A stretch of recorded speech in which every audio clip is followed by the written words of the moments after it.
Tribute Pod production. Content warning. This episode contains references to themes of human trafficking, sexual exploitation of children, abuse and violence, which some individuals may find distressing. Feeling good? Here we go.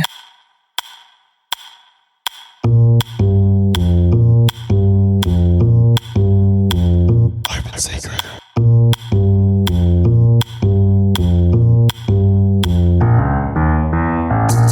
Welcome to Open Secret, the power of open source intelligence. I'm Kylie Pert. And I'm Jane Van Tienen. Thanks for joining us. In our final episode, we'll be reviewing some of the highlights and key learnings from our inaugural pod series. And while we don't have a new guest for you this week, we do hope you'll enjoy listening to Jane and I share some of our experience and thoughts on the value and application of OSINT across all sectors and even in everyday life. Come along for the ride and be sure to listen all the way through as Kylie and I take a trip down memory lane, reminiscing about the unique insights shared by our illustrious pod guests right here on Open Secret.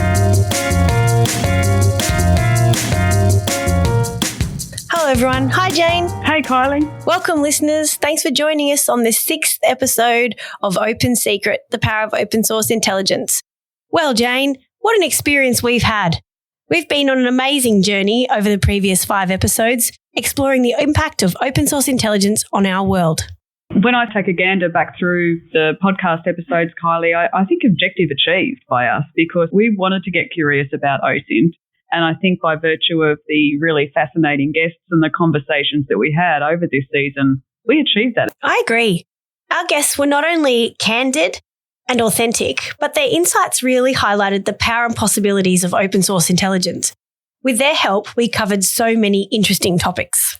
We talked about some of the key challenges and considerations when it comes to OSINT, about how to build a OSINT capability, utilising intelligence tradecraft and integrating it into decision-making and risk mitigation and all of those things that we set out to achieve. One of the things that really stands out to me across this pod series is the breadth and application of OSINT. It's got an ever-changing role at the moment. It's being perceived and utilised by people differently. You've got big governments grappling with it. You've got investigations occurring. And when you couple that with the complexity of the target sets or the differing environments, that really is a challenge for folks to be able to do effectively to help create impacts and get outcomes. Yeah, and in fact, I think it's probably got the greatest applicability of any of the INTs when you think about it in that way, because the INT uses open sources that are, by their very definition, publicly available information, albeit, some open source intelligence also incorporates commercially available information. But it really is available to anyone and in any context. Yeah. There is an edge to that too, and that is that you can't just have a free-for-all on the internet. One needs to apply a bit of tradecraft and discipline to make sure that the judgments that they're making, the assessments that they're making based on all of that information that they have found are, in fact, good assessments, good judgments. So therefore, good action can be taken. Yeah, I couldn't agree more, Jane. In the information age, there's too much information out there. So the importance of having a process and a discipline that underpins that will only make any outcome more effective. Another thing that struck me is the requirement for tools. We didn't go into the deep, dark depths of online tools. Each guest noted that they really rely on different types of tools to make their business more efficient. And some of those tools are just manual techniques, weren't they? They're not necessarily commercially available tools. There are some simple techniques, and maybe potentially sometimes there's an over-reliance on finding the whiz-bang technical solution. Yeah. Collaboration also stood out to me. And although some of these folks are doing one-man OSINT teams, they really rely on partnerships, stakeholders, collaboration in order to get an effective outcome and result. 100%. And they are charged with a huge responsibility on behalf of an organisation. Very difficult then, isn't it, to learn and really hone one's craft in that environment. Yeah, absolutely. What we're hearing from some of the guests, and certainly in our own experience, Jane, is that people want to work together more and that a community of interest is really important. Yeah. Jane, I think I might have forgotten to mention out there for the listeners that we intend to take a few grabs from our guests and listen to some of the amazing things that they had to say. One of the first grabs I think we're going to take a listen to is hearing from Gordon about the importance of OSINT in helping people develop everyday thinking techniques to manage the complexity of the online media world. Let's take a listen. They try to avoid traditional media, news media channels, and they go to other places to find their information. And they lack the critical thinking skills to determine whether those are authoritative or trustworthy places to get information. Then you can't guarantee that they're going to look for information that is neutral or even-handed or unbiased. What they then traditionally, we know, try to do is to try to find information that supports how they already feel. And I use the word feel because that's an important word here. We talk about cognitive biases.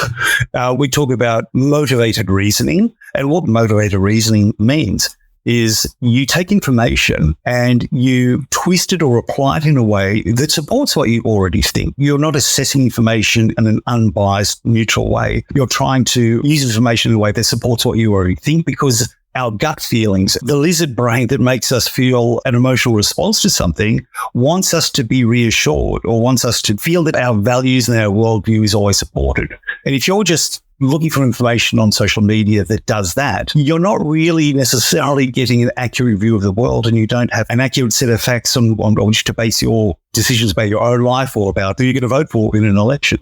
So that's problematic. Gordon said it best when he was talking about the importance of critical thinking here, because the bottom line for me is that searching the internet without critical thinking is not productive. It's not going to go anywhere well. No. And it's not a boon for democracy, even though we sort of talk about the internet being responsible for democratizing data and information and all of those great things. And of course, the internet does make a huge amount of data and information available. But that can also be dangerous. 100%. And critical thinking is something that a lot of our guests touched on. No surprise to you and I, but it is absolutely a non-negotiable when it comes to OSINT, and in fact, any INT. The point about critical thinking as well that Gordon teased out is that is actually a deliberate application of growing one's ability to think about things with a methodology and an awareness of one's own thought processes.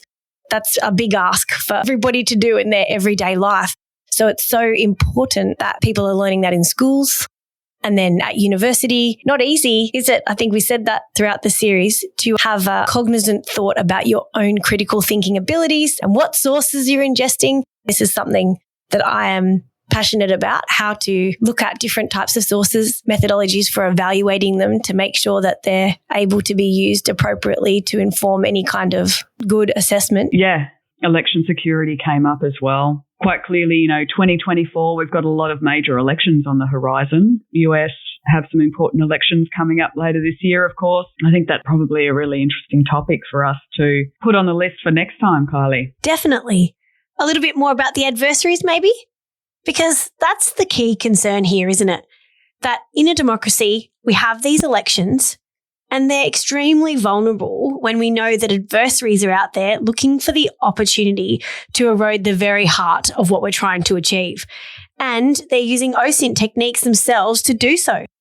And it's not just happening in the geopolitical or national security space with digital or online threat actors attempting to influence or disrupt national elections.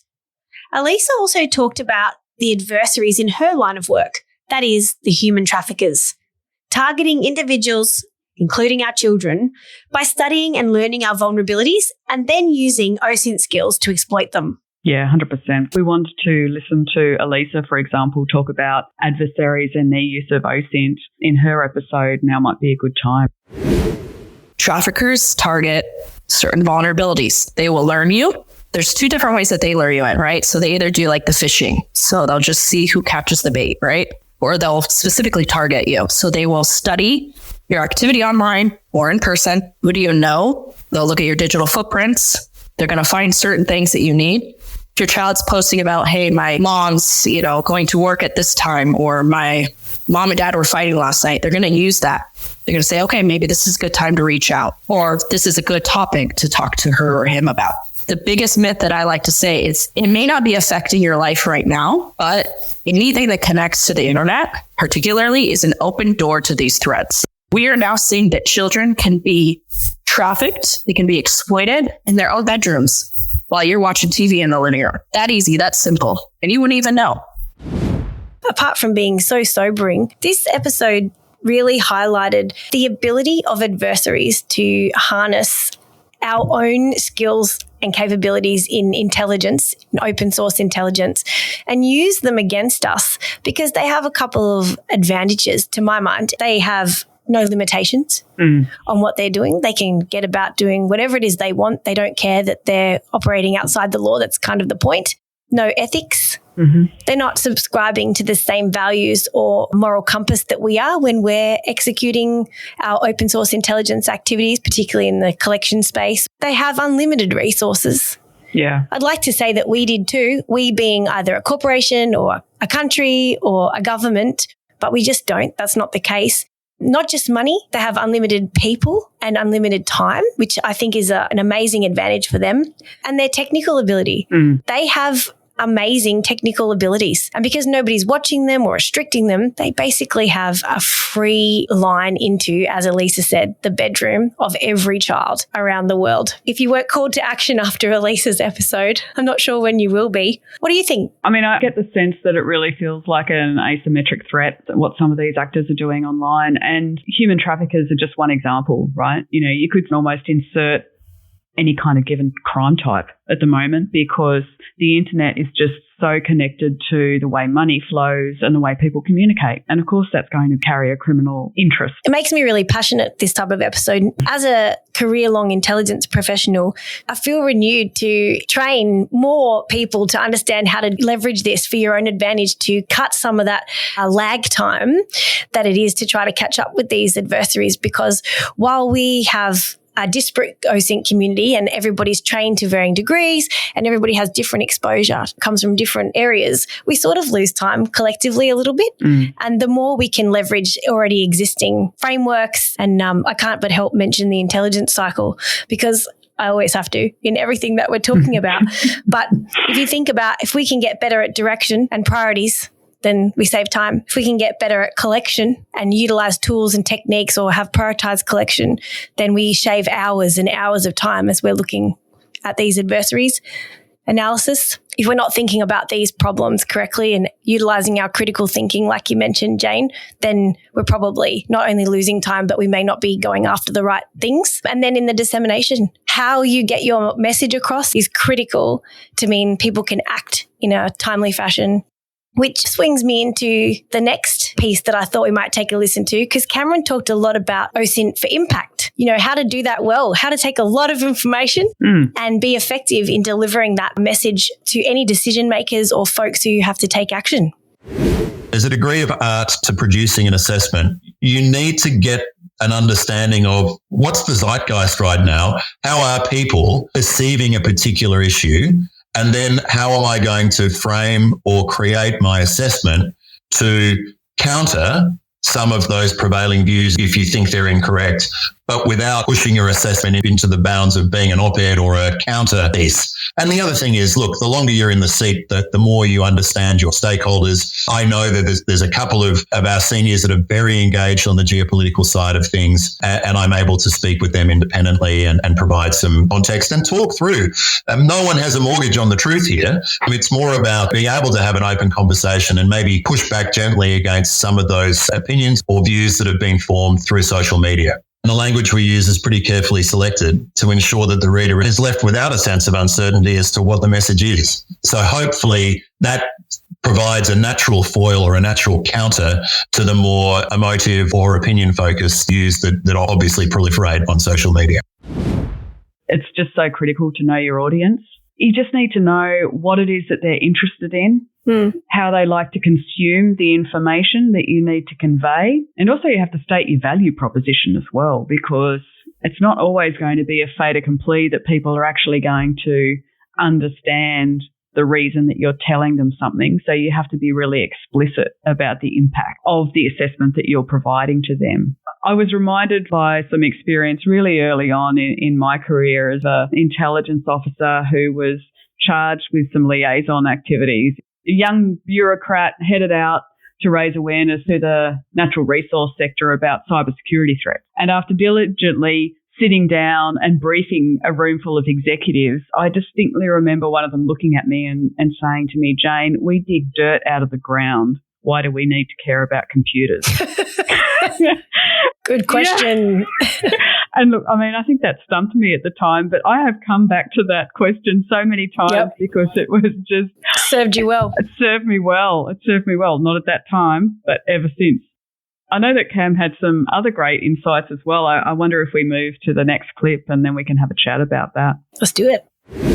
And I think it's important that you write persuasively, but not passionately. You should still be able to keep the reader's attention with persuasive language and avoiding all of those emotive terms that will ultimately end up having your assessments misconstrued, or at worst, having people get quite upset about what you've written and then pushing back. That's not the purpose of the intelligence assessment or the strategic assessment. It's about finding actionable items that busy executives and others can use. The other thing I think that's really important is we tailor the reporting where possible. You need to adjust your approach depending on the customer set. Now, that's often a luxury. My writing goes to a pretty big group of people within the bank. So I think there's a real knack to try to create an assessment that appeals or is relevant to stakeholders of a pretty broad nature. The other knack, I think, that's often difficult to get right is boiling down some pretty complex geopolitical trends and developments for a customer set, as I said, that often isn't deeply in the weeds on these issues. And there's a risk of oversimplification. And of course, that's something you need to avoid.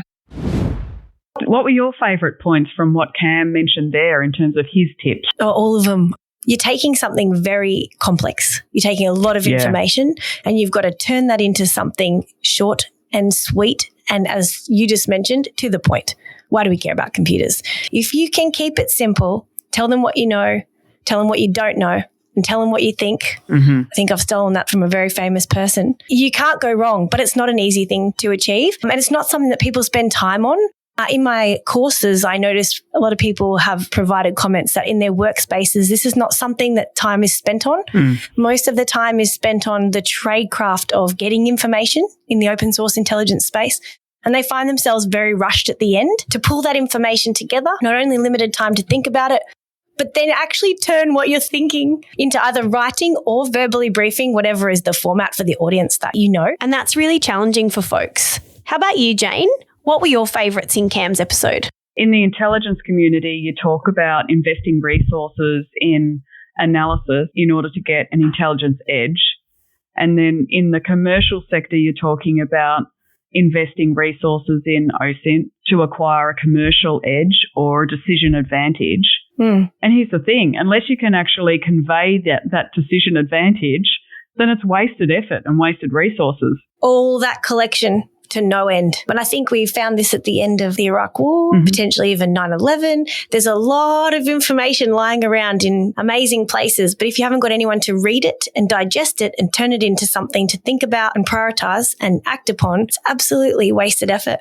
Something that Cam didn't talk about in there that might be useful for perhaps less practiced OSINTers, and it's a part of the intelligence cycle. It's always asking for feedback, which is really important when you're trying to show your value proposition and actually get your executives or your C-suite to better understand what it is that you're trying to achieve on their behalf. Yeah, and early on, I think, to make sure that you're shaping the priorities and that you're heading in the right direction. But it's a hard part to do, isn't it?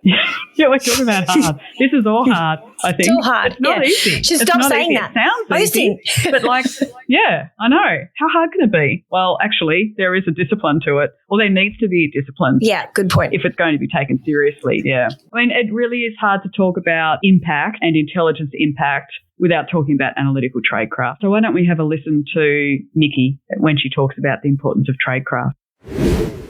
To me, it boils down to what's your process. You have to have a process. Like, if you don't have a process, like, how do you justify your product? Someday, someone's going to ask you, how did you get there? You got to be able to explain how you got there. She gets it just so right. Yeah. Hey, I've got a question to ask you. Do you think that tradecraft standards should be exactly the same between government and non-government OSINTers? You can have a benchmark, I guess, that we should be aiming for. Yeah. I think it would be useful if folks had a general baseline of training, of understanding, hey, I've got to hit these benchmarks to know that I'm on the right track, that I can trust what I'm doing is going to be effective. That is why I'm always banging on about the intelligence cycle, as boring as that might be to everybody. It's there. It's simple. It doesn't change. It's really useful. and you can take it and do with it what you will, but you'll always know that if you follow that process and tick those requirements off, you will at least be 75% of the way and have more time to worry about improving your critical thinking, or more time to worry about spending on that really technical tool that you need to get across to get the collection edge. And when we talk about standards, if we had a standard that was at least in part applied as a baseline across sectors, it really helps with the communication too, doesn't it? Yeah, I like the idea of a standard. So how do we teach people to OSINT then, Kylie? Well, I think both Gordon and Nikki had something insightful to say about that. If you've ever done online dating, you've done OSINT. And you know, I joke about that a lot with people, but it's pretty true. You've probably done some online searches trying to sort out who a person is and where they're from and if what they're saying is true. And so I find that it's not so much that people don't know how to, but they don't know how far to search or how to manipulate the queries to get deeper into the internet. In fact-checking and verification, which is one of the courses that I teach, I stress to students that they need to be very open about how they research what they research, what their evidence is, why they trust that evidence, and what gaps there are in their understanding of a particular issue that they might be reporting about, because that helps people understand the process and the reasons they should trust that information. What I really loved about what Nikki's talking about when she teaches people to OSINT, when she brings new people into her group, she's really coaching and mentoring them. Yeah. In a dedicated way. And so that means simpler investigation to start off with, to cut their teeth in the OSINT space. And then she kind of brings them into more challenging problems. I'm very heartened because I know that Nikki's also involved in sharing her experience on coaching and mentoring and building good OSINT teams more broadly. But something else I found really important in what Gordon's saying too, Jane, is the importance of the transparency of your methodology. In order to be trusted, you need to be able to show how you got to where you're going, which is exactly what Nikki is saying also, but that you have to have a sense of understanding that and be able to share that with other people and to back it up. Mm-hmm. To show what methodology you used, how did you evaluate, how did you come to a decision point, and how and why are you coming to the recommendations. That kind of need to be transparent in your processes and really stand by what you've done with a tradecraft perspective. I feel like that's relevant to ethics as well. And so I wonder if we just listen to Nikki now and consider how that might factor in. I think we always have to ask ourselves the question of, is what we're doing the best way to get to that outcome we're looking for? In government, there's a lot of, safety measures around like what you can and can't do, what you could research, what you can't research in order to protect privacy. When you're in the private sector, you don't have those hard and fast rules anymore. As someone who's worked in the intel community, I still feel compelled to make sure that we're doing the work that we should be doing and not just using the tools that we have at hand to, research whatever sort of comes across our desk as a whim to look at. If someone comes and asks you why you're looking at this person or this group or whatever it is, do we have a valid reason? Do we have a valid explanation as to why? Jane, I wonder if listeners are thinking, how do we tackle ethics and legality in the open source intelligence space? I think that's been a very interesting journey for me. One of the first things that jumps out to me is to stop and have a think about your online activities in the same way that you would or should think about what the adversary is doing. I mean, things get pretty complex pretty quickly. And so I'm no legal expert, but I think it's important for young practitioners to think about and consider legality beyond just privacy and data communications laws, because that's how it's sort of couched most often. Yeah. But what else can you do as a burgeoning professional? You can familiarize yourself with the relevant tools or platforms, terms of service, making sure you understand, especially in the collection space, what it is you're actually doing. I think that's great advice. Just because you can do something doesn't mean you should. That's right. And that's what I think about in this space when we talk about ethics and really having the conversation about these kinds of things, because this is new territory for a lot of people, as you say. Let's have that conversation and have it freely, because I think ethics and OSINT is going to be pretty dynamic. An interesting space. Another interesting theme that came up in a few episodes was resilience and how important self-care is for OSINT practitioners, as many of us are required to engage with distressing and objectionable content in our day-to-day work. I know this is a topic that you're particularly passionate about, Jane, so let's take the opportunity to hear from Alisa again about some of the self-care strategies that she employs. I think the most important struggle for us coming from a personal perspective is the content. The content can be very difficult. It can be very challenging, especially if you're looking at this explicit content for long periods of time. There's always risk that you may come across child exploitation material. So I think that it's very important that you take breaks, that you are able to take some time off from that material, from viewing that material. Even verbiage or copy can be hard mentally. And no matter how expert or how long you've been doing this work, it's still going to take a toll on you and you're going to burn out. So it's important to also have someone to speak to, whether that's a psychologist or even a friend or a colleague that's able to be like, look, are you doing okay? Do you want to talk about it?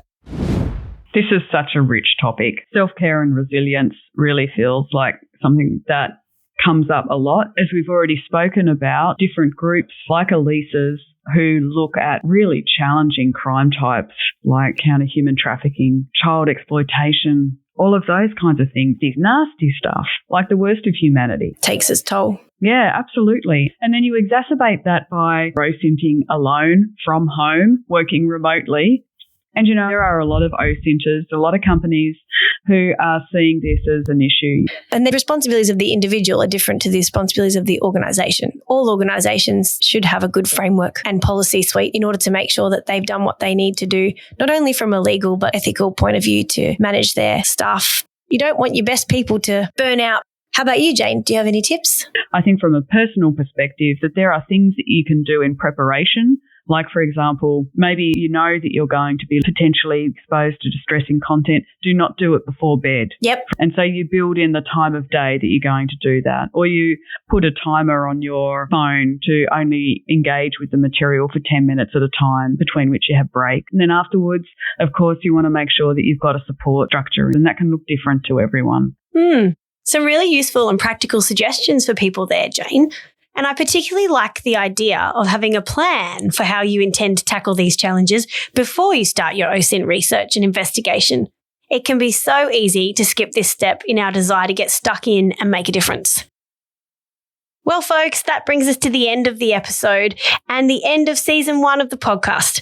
We've covered a lot of ground, not only in this episode, but also with our guests in the previous 5, and we've learnt so much. It's been a learning experience in more ways than one, I think, Kylie. So amazing. So grateful to have had this opportunity to talk about OSINT and to spend all this time with you, Jane. Thank you. I feel very similarly. And it was a real honour to get curious about OSINT with the guests that we had on deck this season. It was really fun. And I think we'd like to leave you with a final thought about creativity and the role it has in OSINT. And no man can say it better than Gus Kangas. You're so right, Jane.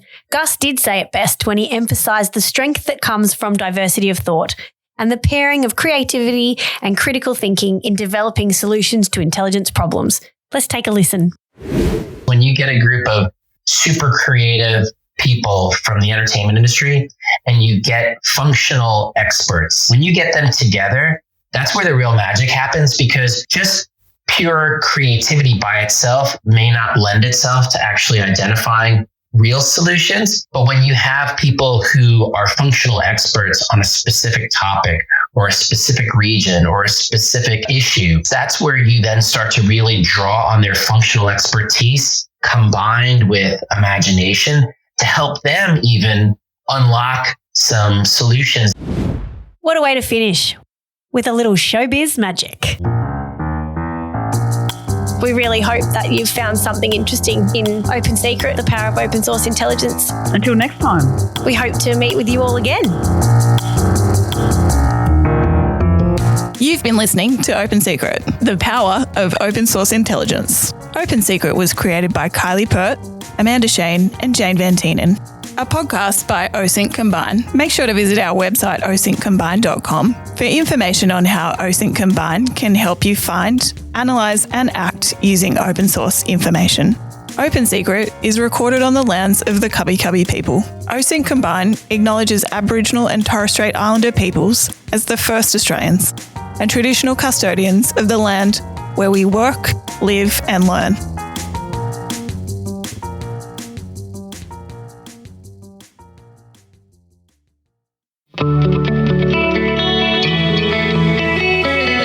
A Tribute Pod production.